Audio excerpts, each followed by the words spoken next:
আসসালামু আলাইকুম গাইস, আমরা দ্বিতীয় পার্টে চলে এসেছি। দুর্গাপুরের উদ্দেশ্যে রওনা দিলাম। এখন আমরা বিরিশিরি বাস স্ট্যান্ড নেমে হেঁটে হেঁটেই আসছি, কারণ আমরা এখান থেকে ভাড়া দিয়ে গেলে 10 টাকা লাগে শিবগঞ্জ।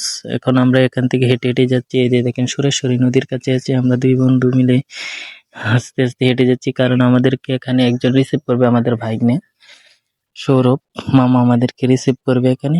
আমরা তাই হেঁটে হেঁটে দেখে দেখে যাচ্ছি।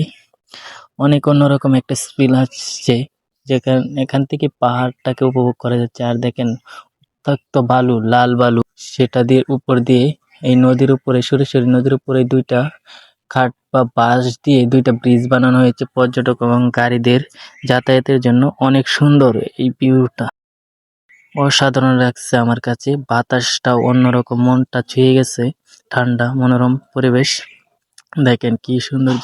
ওই যে ওই সামনে ওই যে আরেকটা আছে, আমরা দুই বন্ধু, সেও ভিডিও করতেছে, আমরা ভিডিও করে, দুইজন ভিডিও করে যাচ্ছি। এইভাবে আমরা হাঁটতে আসছি। আমরা পিরিচির বাস স্ট্যান্ড থেকে গাড়ি দিয়ে গেলে 10 টাকা লাগবে, আর হেঁটে গেলে মাত্র 10 মিনিট সময় লাগবে। চলে আসবেন। চলে আসলাম শিবগঞ্জ বাজারের এদিকে। আমরা একটু সামনে আসছি, এখানে আমাদের বাইক নিয়ে রিসিভ করবে, তো তাই। তারপর আমাদের বাইক নিয়ে সাথে আমাদের দেখা হলো।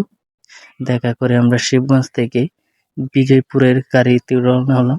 40 টাকা করে উঠলাম, 30 টাকা রাখে এমনি আমরা 10 টাকা আর কি বেশি এই করে চলে আসলাম বিজয়পুর। দেখেন মানুষের ঢল। পরবর্তী ভিডিওতে দেখবেন বিজয়পুর থেকে পাহাড়ে ওঠার দৃশ্য।